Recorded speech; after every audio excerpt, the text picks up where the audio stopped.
No matter where you are and how long you've been in business, I can guarantee one thing.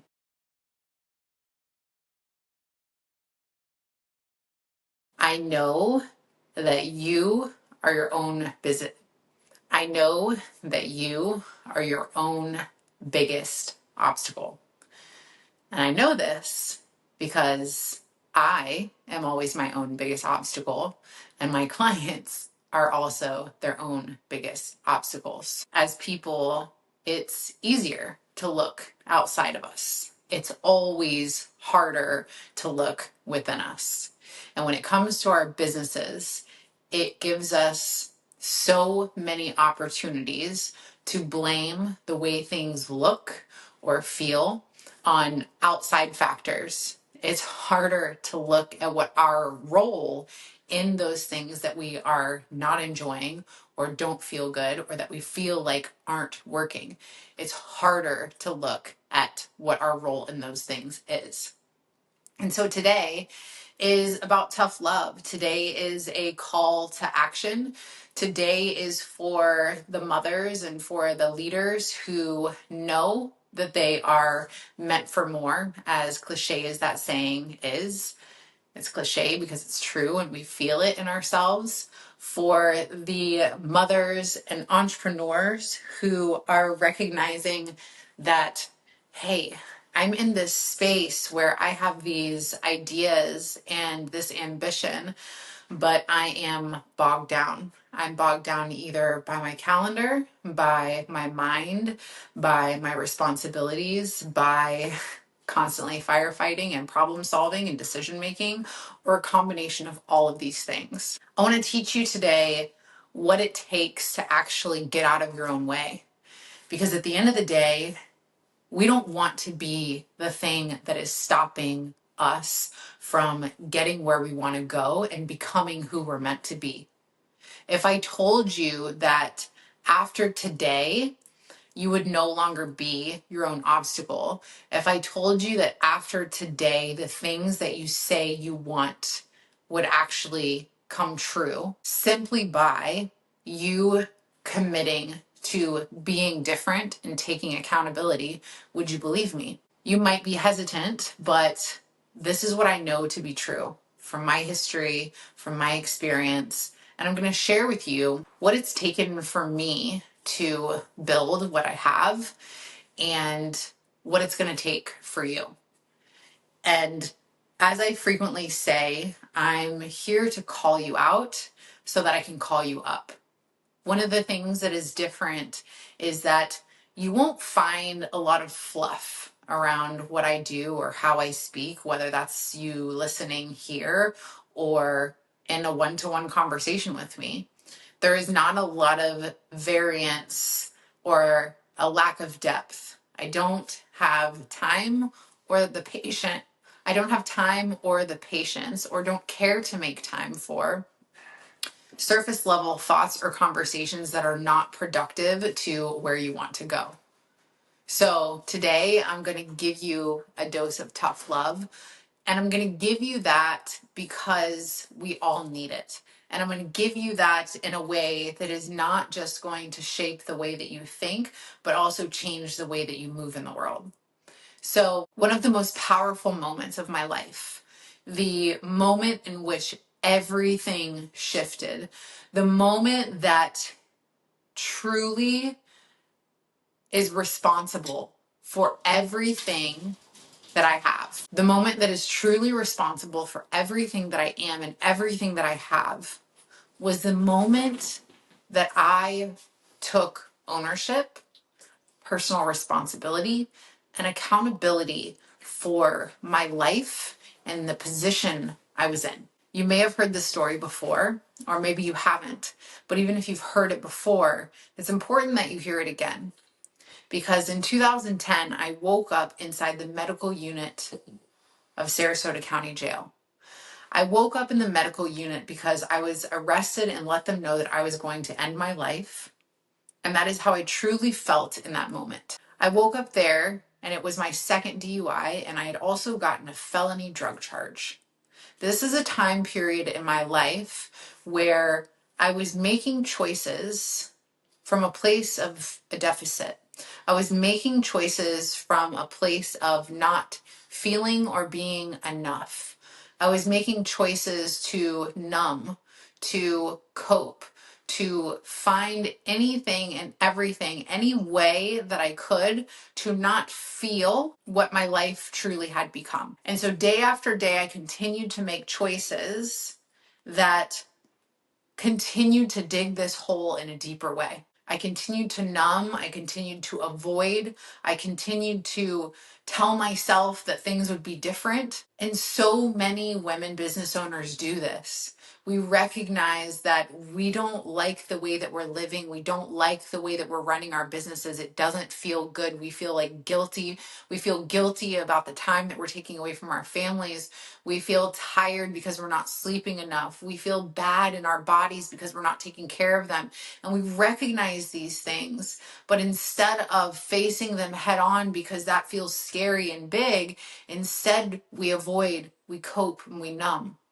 And this is where I was, and this is where I had spent a majority of my years at that point. And so this day that I woke up in this medical unit and learning that surrounding me were two people that were in there for murder, people going through drug withdrawals, and recognizing that this is a position that I had put myself in. I was here because of the choices that I made. I was not here because somebody called because they saw me swerving. Somebody called the cops on me and I got pulled over. That was my first reaction, was to be so mad at that person. Why did they do that to me? It is so much easier to be a victim to our circumstances. It was harder for me to come to the reality and actually stand up and meet my eyes in this rusted jailhouse mirror and say, it is my fault that I am here. And I see that and I own that, and I have a choice. I have been given a choice because one day I won't be inside here. Luckily, it was only a 24-hour stay, but I did not know at that point when I would get out or if I would get out. I just knew that I would be given an opportunity outside of that cell and I didn't want to waste it. And so now every single day I wake up and I realize that every day that I get to wake up is truly an opportunity, is truly a privilege. But this is lost on us. This is lost on us if we don't feel good, if we don't practice gratitude, if we don't recognize that we have control over our lives and our stories. And so when I looked at myself in that mirror that day, I knew that I had to make a choice. I knew that if I left that place and continued to make the same choices, I would get the same result, except the result might not be another jailhouse stay. The result would probably be the loss of my own life, or I could make different choices. And the fear that comes with making different choices is so heavy. I had no idea what I looked like or what my life looked like on the other side of making different choices. I just knew that I couldn't make the same choices. And so while you may not be in something that is as severe as being in trouble with the law, you are, in a sense, in trouble. You are troubled in the way you are living and how it doesn't feel good and how it affects your relationships and your health and your well-being and your relationship. And you right now are being held back and tied down by something that is happening within your belief system, by the actions that you're taking, and by the choices that you're making. And so regardless of if you've been in business for a year or 20 years, it's time to look at yourself in the mirror and recognize, hey, I can make different choices. Anything that doesn't feel good in my life, I can choose something different. And I can choose that even knowing that it feels uncomfortable. I can choose it even when I'm afraid. And I can make that choice because the alternate is staying right where I am and things getting worse. because that is the truth. If you continue overworking, your health and your relationships suffer. Imagine losing your partnership because your partner is so tired of feeling like your roommate and being unattended to.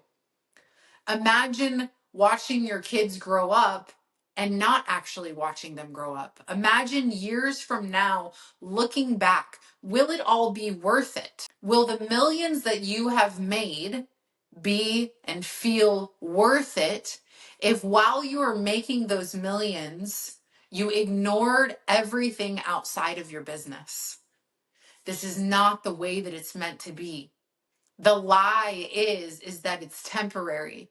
But when the goalpost keeps moving, and so you keep chasing, and it never feels like enough, then you never have the time or space or energy to pay attention to the most important things and people in your life. If you want to make a big impact in the world, if you want to truly reach the potential that you have as a leader, if you want to take your work and let it be something that brings you not just financial freedom, but true freedom and your ability to live, freedom is about choice. And you have to start making different choices. I want to tell you what it has taken me to go from where I was to where I am. Your path is probably not the same as mine.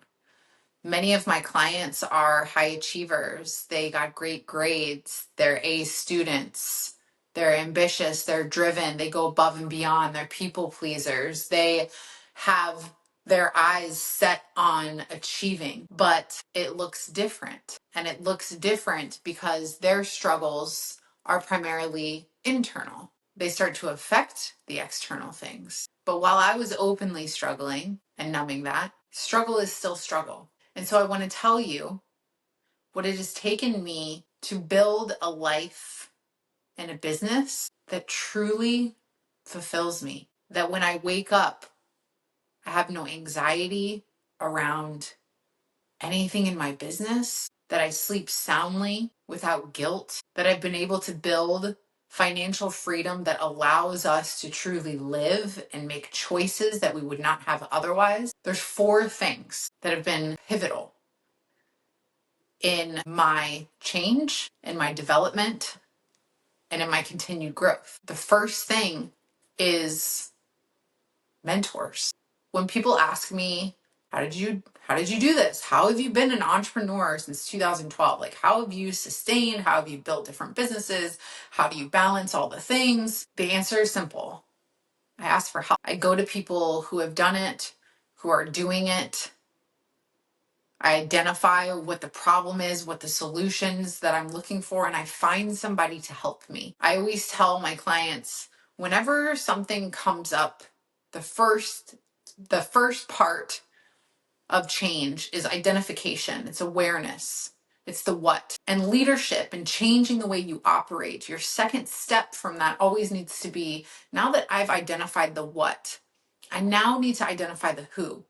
So if I identify the what is that I'm lacking work-life balance and that I feel like I have to choose a successful business or being a present mother, I feel so stretched thin, and I continue to choose the business because the business is the thing that provides for my family. Now that I know the what, then I need, the next question is, who can help me with this?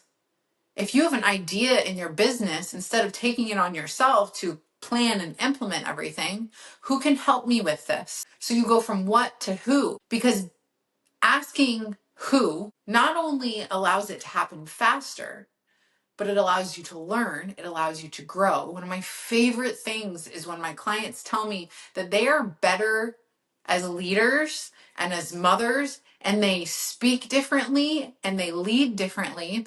And even when they say, I find myself coaching my team or talking to my kids or talking to my partner, and they say that I'm saying things that you say. And I'm like, that's the whole point. This isn't just about me and you.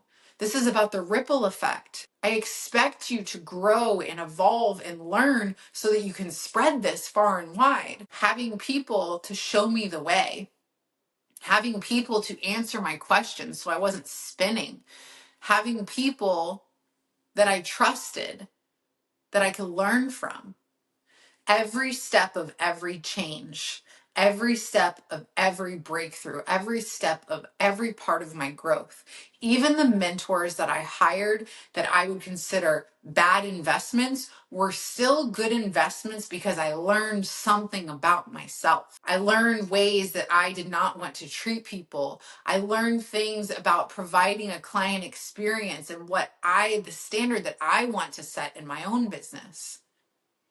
Everybody needs a mentor. Everybody needs to be led. Everybody needs somebody in their corner. And the second of the four things runs right alongside that with accountability. There are some people in your life that will provide accountability, and there are some people that are afraid to give you what real accountability is. If you come to me as a client and you tell me that you want something better for yourself, I'm going to hold you to that. And when you're scared and when you're afraid and when you're in the trenches, I'll be there with you. I'll walk you through it so that you get through it, because most people come to the edge. Most people come to the edge of discomfort and recognize that they need to do things differently and that it's going to be better on the other side, but getting through it, getting through that initial change is so uncomfortable and our brains fight it that if we don't have accountability, we usually fail. There is so much data and research that backs this, that says if you commit to somebody outside of yourself and say you're going to do something, you're more likely to do it. And that in itself is reason enough to hire somebody that will hold you to your goals, that will hold you to the version of yourself that you want to be. One of the reasons why I tell people that I'm here to help you lead to create change is that you know that with your work, it's creating a change in your industry, that you're doing something differently, that you're helping people, that you're serving people, that you're making people's lives better. But if you can't lead yourself through change, if you're too uncomfortable to actually facilitate the change that's necessary, then you stay the same. And what's more frustrating as an ambitious woman who wants more than staying the same? That's because we're meant to evolve. It's not because you're not content with who you are, that you're not enough as who you are. It's because you're supposed to be growing, and growth looks different in different seasons, but we're supposed to be growing. So mentorship, accountability, this came in all different forms for me. Calls, texts, people showing up at my house, appointments. When I first started working out at the beginning of the week, I would sit down with my paper planner, and my license had been taken away because of my DUI. And I looked and I put down my work schedule, which, fun fact, I was still bartending at the time, sober bartending. It's amazing what we do when we tell ourselves that we're going to do something and we have accountability. I told myself I wasn't going to drink. I was held accountable in many different ways. So I sat down with this paper planner. I put appointments to work out in this paper planner. And then I called whoever I needed to call to schedule rides to the gym. And sometimes I would ride a bike. Regardless of how ashamed that I felt, I made a promise to myself and I needed to keep that. The third thing is my network. You've heard the saying before that your network is your net worth. That is because when we have a community of people around us who not just understand us, but also see the potential in us, we are forced to rise. And so if we're forced to rise, our brains and our desire as humans is we want to belong. So if you are making six figures and all of a sudden you put yourself in a room with a bunch of people making seven figures, you're going to get there, and you're going to get there quick because we want to belong. We want to make that happen. So that having a network of people in different ways that could refer me people, that could help me with where I wanted to go. My network still to this day is something I always spend time building. And I think even with calling it a network, it's not my favorite thing because I prioritize depth over everything.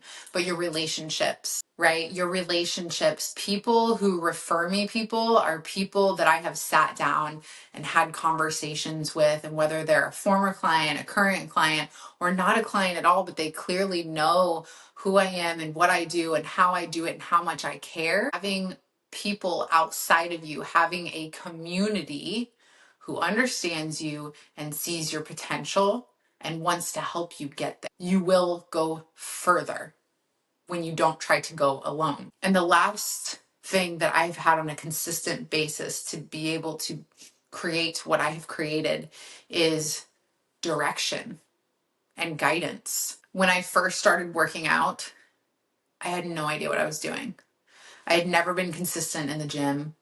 And so I would kind of fumble around from machine to machine, or, go on the treadmill or the elliptical and just kind of do what I'd always seen people do. And then when I met my now husband, who was a personal trainer at the time, before I became a personal trainer,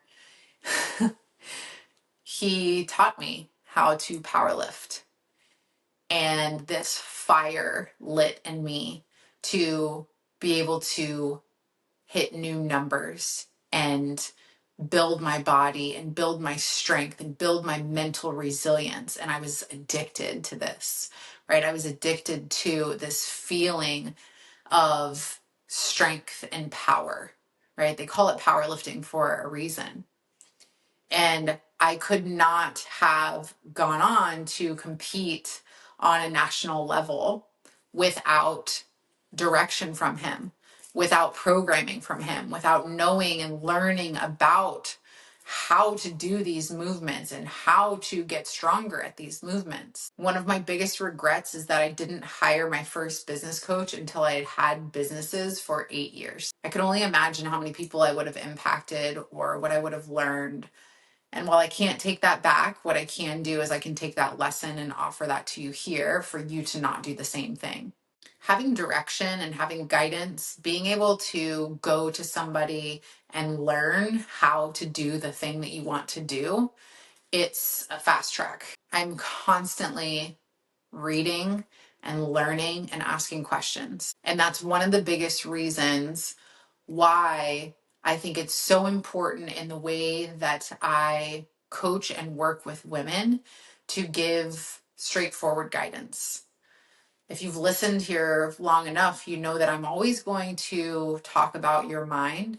I'm going to talk about your belief system. I'm going to talk about things that you need to change the way that you think. But then I'm going to back that for you with how to make yourself think differently and how to make yourself do differently and the tactical steps that you need to take. And so if you are in a position right now to where you are a mom business owner and you felt yourself stretch between the two roles, stretch between being this powerful boss business owner and then also wanting to be this soft present mother and wrestling with these opposing identities, if you will. What if it's both? And what if you had mentorship and guidance and direction on how to actually organize and lead and scale your business from a mom who has done it and is doing it? So I want to take just a second to remind you that right now the doors are open to Mom Founders Inner Circle. This is my privately led business and leadership program for mom entrepreneurs. This is the place where you come and you learn and you grow and you have this community. This is the place where you find all four of the things that I have always had in one place. You have mentorship, you have accountability, you have a community, and you have direction. This has been created with so much love and so much time and so much energy because it needed to be. Because there is so many business programs that are not for moms, that don't apply to the both. that don't take into account that we don't want to work 1,000,000 hours to make millions of dollars, and we don't have to. And so this is a year-long program that also includes a retreat. We're coming together twice a month for virtual calls. We're coming together in person for a retreat. We begin this program in September. So you get the summer to hopefully spend with your kids and think about how this is going to be the year that you change your life. We're going to end this year on a different note. We're going to actually take what you want and bring it to life. We are going to organize your business so it feels less stressful and less overwhelming. We're going to teach you how to actually communicate and lead and hire the right people and make sure that you have the right team and the right support system. And then we're going to actually look at your business and think about, how do we scale this sustainably? What are the gaps that we're missing? How do we get more visibility? This is what we're doing inside Mom Founders Inner Circle. And so I want to invite you to join today. The link is in the show notes for that. So please do not miss. I don't know at this point, because I'm recording it before, I don't know how many spots are currently left, but we are only taking a limited amount of people. So hopefully they're not all sold out. Check the link. If they're sold out, they're sold out.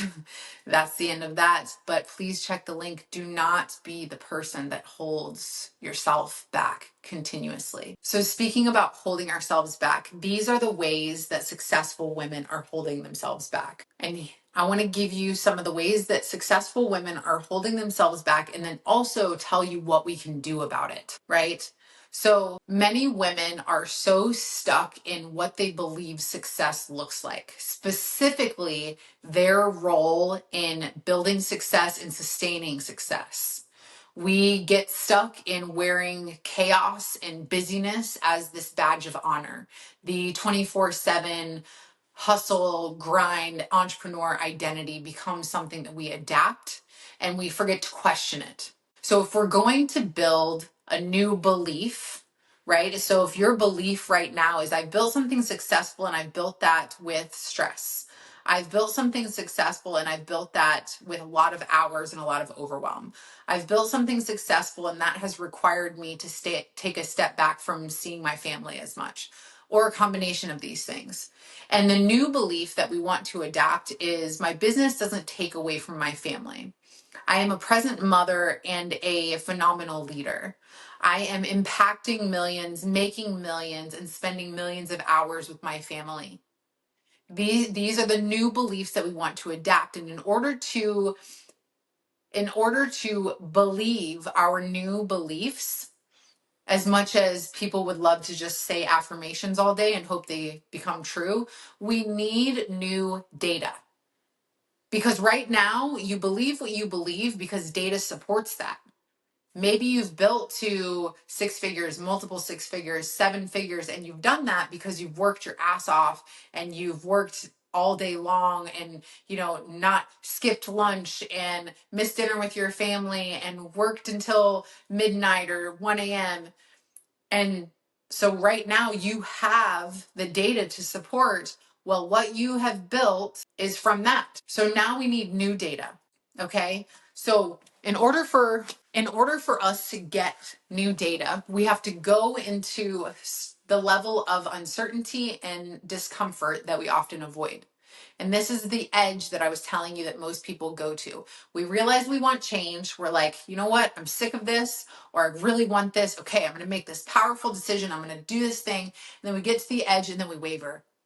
We stand at that edge and we're standing there and we're like, oh, but I don't know what it looks like. If I take another step, I'm not sure who I'll be. I'm not sure who I'll upset. I'm not sure what if it makes somebody mad? What if I lose clients? And then we start spiraling. And so then we say, you know what? I'm just going to stay here. And that's what keeps happening. So we have to take the risk to get the reward, to show ourselves that we can believe something different. We have to take the risk to get the reward, to show ourselves that we can believe something different. So when you're on the edge and you're teetering and you're recognizing that if you take that next step and you don't know exactly what it looks like and there's uncertainty and you're not sure who you're going to be on the other side of it, if we take that risk, knowing that there will be reward, but knowing that the risk is going to feel heavy and hard, that is where we gather new data.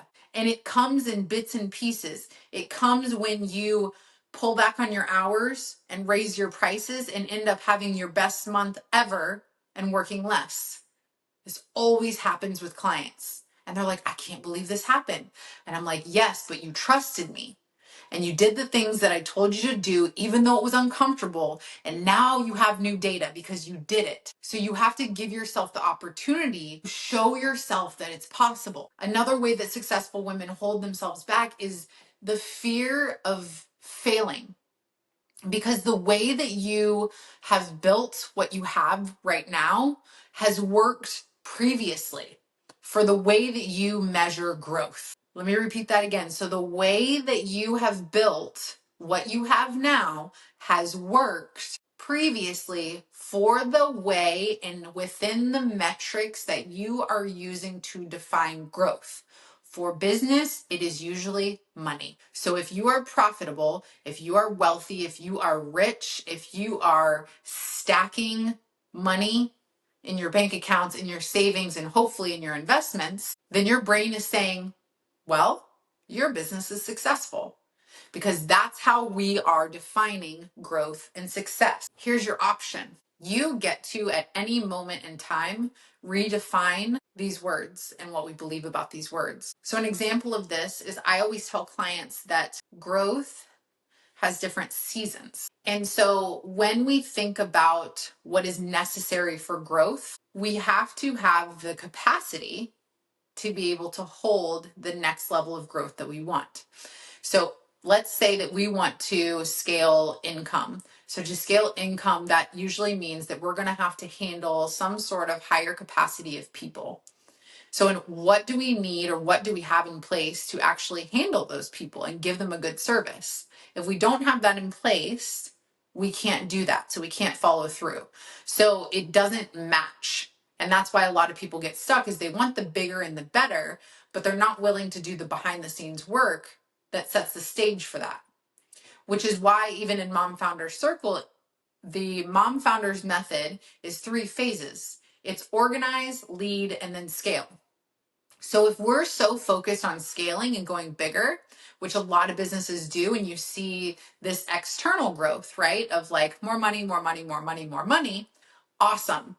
But what that looks like on the back end, because I've been inside these businesses, is it looks like a lot of dysfunction, a lot of disorganization, a lot of stress, and a lot of overwhelm that usually leads to like a big peak and then a nosedive down, because it's not sustainable. Versus if we set the stage by organizing, learn how to lead and communicate and have the right people in place, again, setting the foundation, and then go into scaling. This is a cyclical method that continues to work over time because we're going back through it. So we've organized the back end, things are clear, we've got the right people in place, we are leading, not micromanaging, and now we're ready. Now we have the stage and the solid foundation to accept bigger business. And then we scale. And then we've got more people, we're making a bigger impact, we're making more money. And so then we go back to, okay, how can we make this clearer? How can we clean up processes? What needs to be cleaned up? What inefficiencies and gaps do we have? Let's clean that up. What other support do we need? Who do we need to hire, onboard, train, move up?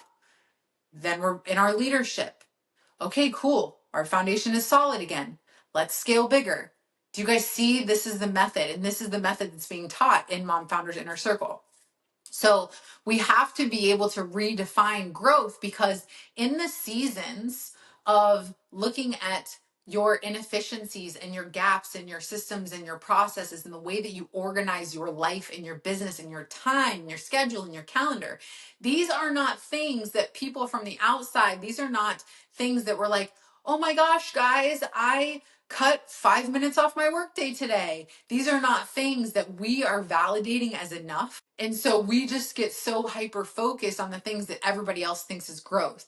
But if you are shaving hours off, and spending more time with your family, that's growth. If you are bringing on a team of support or actually not micromanaging your team and you're delegating better and you're leading, that is growth. And so this is why I say a lot of women, they find themselves stuck and holding themselves back because they're afraid of failing, because again, the way that they have built has worked previously for the way that they measure growth now. But if you measure growth in seasons, if you start to look at how you are growing as a person, as a leader, and as a business, not just through the monetary lens, it opens up your eyes to, wow, what we have built here. I have had clients who have worked on their team and having the right structure in place and their team culture for like 6 months, and maybe monetarily they sustained or slightly went up, but everything feels so much better that it's like, wow, I feel like an actual leader. I'm not getting bogged down in all these tasks. I have more freedom. That is growth. And so I want to invite you to look at your intangibles and your tangibles and utilize those to redefine what growth is to you and what success is to you. There was a period of time in my life where I felt very reactive. You know, I have 3 little kids. I've got multiple businesses. We have a household. There's a lot of moving parts. And I know that you have that too. And so I felt like I was just always reacting to everything.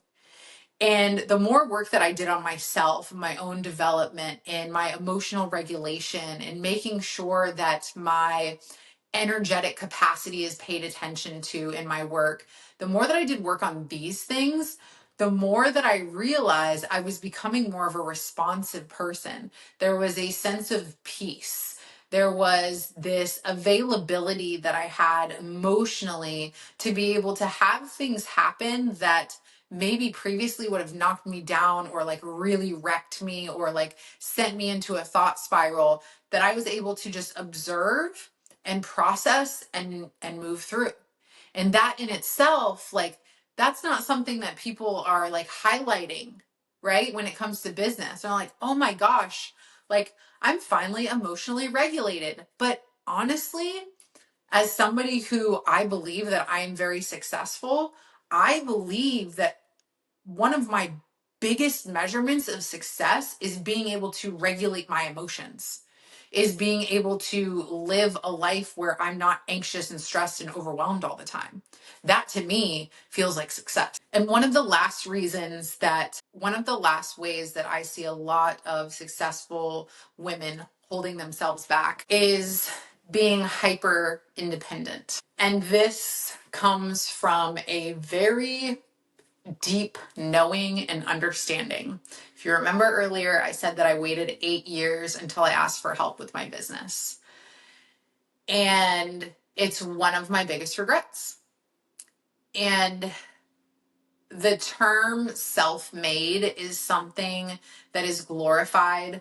Our independence is recognized and awarded from a young age. If you think about being a parent, right? Like when our kids learn how to walk and when they learn how to do anything, we're like, yay, you can do something by yourself. That's awesome.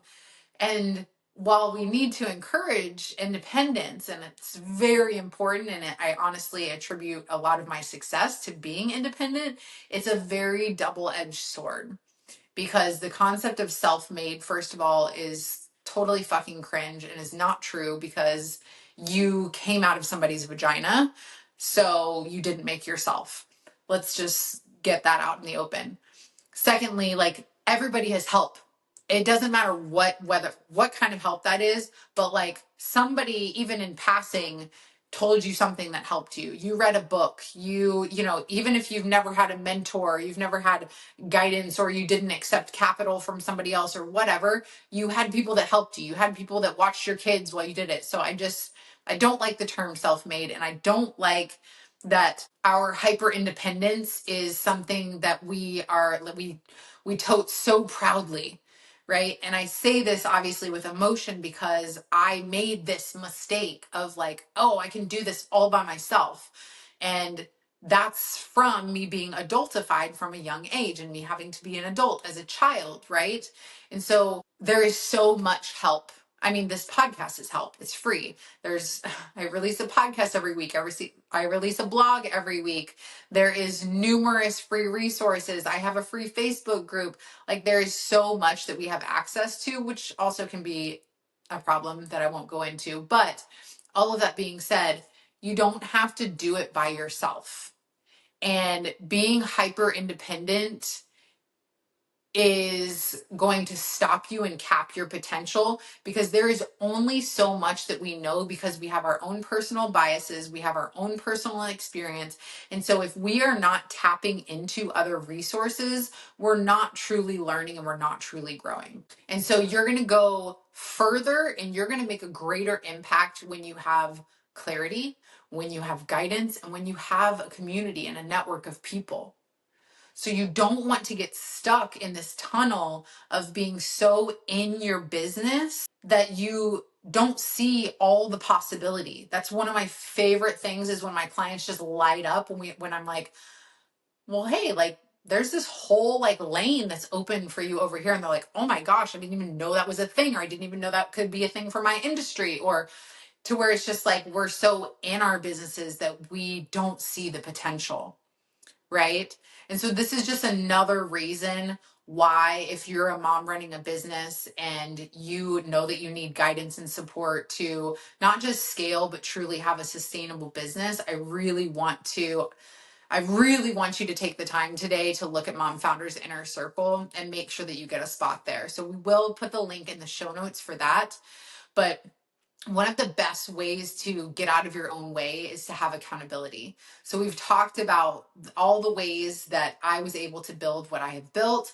We've talked about the ways that women like hold themselves back, which I'm sure some of it resonated with you. And the way that you need to move forward, the best thing that you can do is have those 4 things, which are also inside Mom Founders Inner Circle. So to have accountability with someone that will be honest with you, with somebody that will hold you to the goals that you have for yourself. And I just think that as women, us leaning into the collaboration and us leaning into not this hierarchy of I'm better or I'm further along, but instead saying, you know, I admire and I want to learn from you and I see this potential in you and I want to hold you to that. And there's a lot to be said about what happens when we come together. And so I'm going to foster that community. I'm going to teach you. I'm going to guide you. And you're going to get incredible results, just like my clients always do. And I was recently talking to somebody, a friend of mine who's in a mastermind, and she was talking about how she's in this mastermind.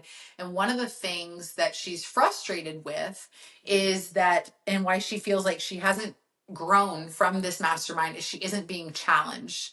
And I was like, I love that you just said that, because those were her words. She's like, I need to be challenged, because that's what growth is. Like, if we're working together, I'm going to ask that you move into the next version of yourself. And that next version of yourself is going to require some uncomfortable shedding and some things that you haven't done before. And so you need me and a community of women by your side. And that's why one of my sayings is, I'm going to call you out to call you up, because I can see that in you. And I remember people seeing that in me, and me being where I am because people saw that in me. And I attribute so much of where I am to all the people who have helped me along the way. So I hope that I've inspired you today to not be the person that holds yourself back. I hope that I have used my story and my experience of how I held myself back to invite you to not do the same. And I'm happy to answer any questions about the program if you have them. And I'm so excited to be able to bring this to life and to be able to offer this community of support and this high touch business and leadership program. And of course, there's a retreat too. So getting together in person with people is just the energy and the feelings and the results and the transformations. I could talk about it for hours, but we're here today for me to teach you on this podcast. And so I hope this has been helpful and insightful for you to get out of your own way, to get out of your own way and not be your own biggest obstacle, because right now you have greater potential that you haven't touched yet. And I know so deeply that there is impact for you to make, that there is change for you to make. And when you are truly ready, I will be here. I'll see you guys next week.